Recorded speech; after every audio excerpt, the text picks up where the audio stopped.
ನಮಸ್ಕಾರ ಸ್ನೇಹಿತರೆ, welcome to wealth seed capital YouTube channel. ಇವತ್ತು ಇಂಡಿಯನ್ ಸ್ಟಾಕ್ ಮಾರ್ಕೆಟ್ನಲ್ಲಿ ಭರ್ಜರಿ ಕಂಬ್ಯಾಕ್ ನೋಡಿದ್ವಿ. ಸೆನ್ಸೆಕ್ಸ್ ಬರೋಬರಿ 776 ಪಾಯಿಂಟ್ಸ್ ಏರಿಕೆ ಕಂಡಿದೆ. ನಿಫ್ಟಿ ಕೂಡ 229 ಪಾಯಿಂಟ್ಸ್ ಜಿಗಿದು 24,000 ಲೆವೆಲ್ ಹತ್ತಿರ ಕ್ಲೋಸ್ ಆಗಿದೆ. ಹಾಗಾದ್ರೆ ಈ ರ್ಯಾಲಿ ಬರೋದಕ್ಕೆ ಪ್ರಮುಖ ಕಾರಣ ಏನು ಮತ್ತು ನಾಳೆ ಯಾವ ಲೆವೆಲ್ಸ್ ಮೇಲೆ ಫೋಕಸ್ ಮಾಡಬೇಕು? ಕಂಪ್ಲೀಟ್ ಅನಾಲಿಸಿಸ್ ನೋಡೋಣ. ಕಳೆದ 5 ಟ್ರೇಡಿಂಗ್ ಸೆಷನ್ಸ್ನಲ್ಲಿ ನಿರಂತರವಾಗಿ ಕುಸಿದಿದ್ದ ಮಾರ್ಕೆಟ್ ಇಂದು ಸ್ಟ್ರಾಂಗ್ ಬೈಯಿಂಗ್ ಸಪೋರ್ಟ್ನಿಂದ ಮತ್ತೆ ಬೌನ್ಸ್ ಬ್ಯಾಕ್ ಆಗಿದೆ.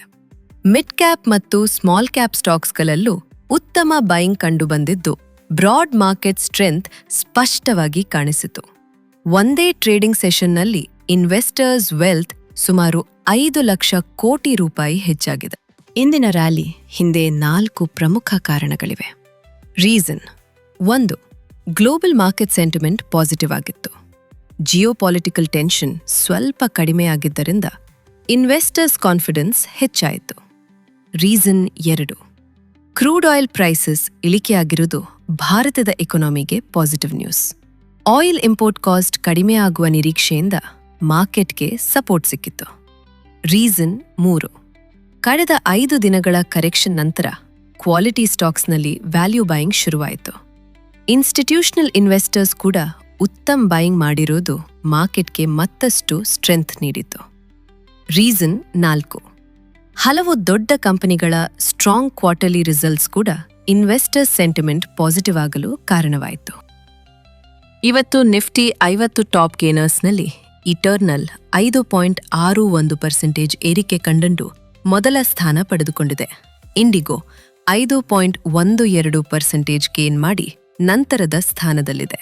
Infosys, Bajaj finance, Max healthcare, Shriram finance ಮತ್ತು ಏಷ್ಯನ್ ಪೇಂಟ್ಸ್ ಕೂಡ 2%ರಿಂದ 4% ವರೆಗೆ ಉತ್ತಮ ಏರಿಕೆ ದಾಖಲಿಸಿವೆ. ಇಂದು ಐಟಿ, ಫೈನಾನ್ಷಿಯಲ್, ಏವಿಯೇಷನ್ ಮತ್ತು ಹೆಲ್ತ್ ಕೇರ್ ಸೆಕ್ಟರ್ಗಳಲ್ಲಿ ಸ್ಟ್ರಾಂಗ್ ಬೈಯಿಂಗ್ ಕಂಡುಬಂದಿದ್ದು ನಾಳೆ ಈ ಮೊಮೆಂಟಮ್ ಮುಂದುವರಿಯುತ್ತದೆಯೇ ಎಂಬುದರ ಮೇಲೆ ಗಮನ ಇದೆ. ಇನ್ನು ನಿಫ್ಟಿ ಟಾಪ್ ಲೂಸರ್ಸ್ನಲ್ಲಿ ONGC ಸುಮಾರು 4.17% ಕುಸಿದು ಅತಿ ಹೆಚ್ಚು ಲಾಸ್ ಕಂಡಿದೆ. HDFC ಲೈಫ್, HDFC ಬ್ಯಾಂಕ್, ಕೋಲ್ ಇಂಡಿಯಾ, ಪವರ್ ಗ್ರಿಡ್ ಮತ್ತು ಡಾಕ್ಟರ್ ರೆಡ್ಡೀಸ್ ಕೂಡ ಸ್ವಲ್ಪ ಸೆಲ್ಲಿಂಗ್ ಪ್ರೆಷರ್ ಎದುರಿಸಿ ರೆಡ್ನಲ್ಲಿ ಕ್ಲೋಸ್ ಆಗಿವೆ. ಇಂದು ಎನರ್ಜಿ, ಬ್ಯಾಂಕಿಂಗ್ ಮತ್ತು PSU ಸ್ಟಾಕ್ಸ್ಗಳಲ್ಲಿ ಪ್ರಾಫಿಟ್ ಬುಕಿಂಗ್ ಕಂಡುಬಂದಿದ್ದು ನಾಳೆ ಈ ಸ್ಟಾಕ್ಸ್ ಸಪೋರ್ಟ್ ಹಿಡಿಯುತ್ತವೆಯಾ ಅಥವಾ ಸೆಲ್ಲಿಂಗ್ ಮುಂದುವರಿಯುತ್ತದೆಯಾ ಅನ್ನೋದು ಗಮನಿಸಬೇಕಾದ ವಿಷಯ. ಇನ್ನು ನಿಫ್ಟಿ ಡೈಲಿ ಚಾರ್ಟ್ ನೋಡಿದ್ರೆ ನಿಫ್ಟಿ ಇನ್ನೂ ತನ್ನ ಓವರಾಲ್ ಅಪ್ ಟ್ರೆಂಡ್ ಅನ್ನು ಮೇಂಟೈನ್ ಮಾಡುತ್ತಿದೆ.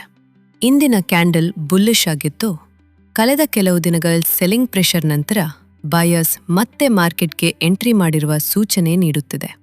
ಡೈಲಿ ಚಾರ್ಟ್ನಲ್ಲಿ ಪ್ರಮುಖ ಸಪೋರ್ಟ್ 23,800ರಿಂದ 23,630 ಝೋನ್ ಆಗಿದೆ.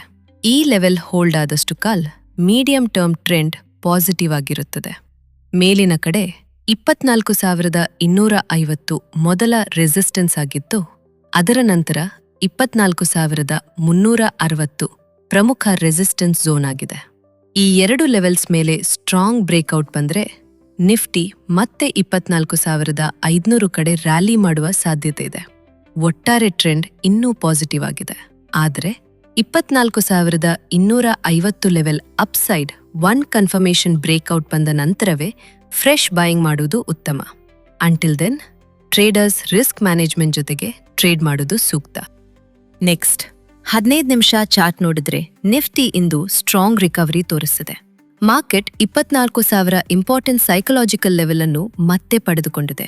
ಈಗ ಇಮಿಡಿಯೇಟ್ ಸಪೋರ್ಟ್ 24,000ರಿಂದ 23,980 ಝೋನ್ ಆಗಿದ್ದು ಈ ಲೆವೆಲ್ ಮೇಲೆ ಹೋಲ್ಡ್ ಆದ್ರೆ ಬಯರ್ಸ್ ಮತ್ತೆ ಆಕ್ಟಿವ್ ಆಗುವ ಸಾಧ್ಯತೆ ಇದೆ.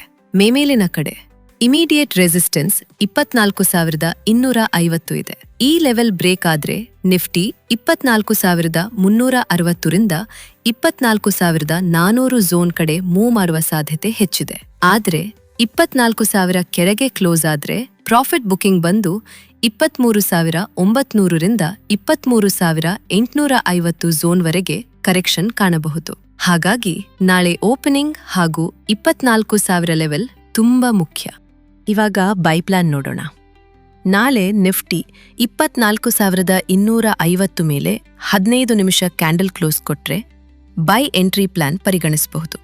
ಮೊದಲ್ ಟಾರ್ಗೆಟ್ 24,360, ನಂತರ 24,450 ಹಾಗೂ ಸ್ಟ್ರಾಂಗ್ ಮೊಮೆಂಟಮ್ ಇದ್ದರೆ 24,500ವರೆಗೆ ರ್ಯಾಲಿ ಕಾಣುವ ಸಾಧ್ಯತೆ ಇದೆ.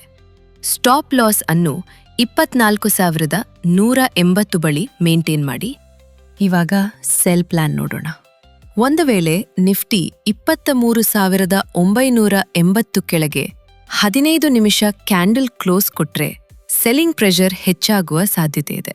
ಆಗ 23,900 ಮೊದಲ್ ಟಾರ್ಗೆಟ್, ನಂತರ 23,800 ಹಾಗೂ ಕೊನೆಯ ಪ್ರಮುಖ ಸಪೋರ್ಟ್ 23,630 ಆಗಿರುತ್ತದೆ. ಸ್ಟಾಪ್ ಲಾಸ್ ಅನ್ನು 24,050 ಬಳಿ ಇರಿಸಿಕೊಳ್ಳಿ. ಈ ವಿಡಿಯೋ ನಿಮಗೆ ಉಪಯುಕ್ತವಾಗಿದೆ ಅಂತ ಅನ್ಸಿದ್ರೆ ಒಂದು ಲೈಕ್ ಮಾಡಿ, ನಿಮ್ಮ ಫ್ರೆಂಡ್ಸ್ ಜೊತೆ ಶೇರ್ ಮಾಡಿ ಮತ್ತು ನಮ್ಮ ಚಾನೆಲ್ ಅನ್ನು ಸಬ್ಸ್ಕ್ರೈಬ್ ಮಾಡಿ. ಪ್ರತಿದಿನ ಕನ್ನಡದಲ್ಲಿ market news, Nifty chart analysis, by ಮತ್ತು ಸೆಲ್ ಲೆವೆಲ್ಸ್ ಮತ್ತು ಸ್ಟಾಕ್ ಮಾರ್ಕೆಟ್ ಅಪ್ಡೇಟ್ಸ್ ಅನ್ನು ಸಿಂಪಲ್ ಆಗಿ ನಿಮಗೆ ತಲುಪಿಸುತ್ತೇವೆ. Thanks for watching. ಮುಂದಿನ ವಿಡಿಯೋದಲ್ಲಿ ಮತ್ತೆ ಭೇಟಿಯಾಗೋಣ.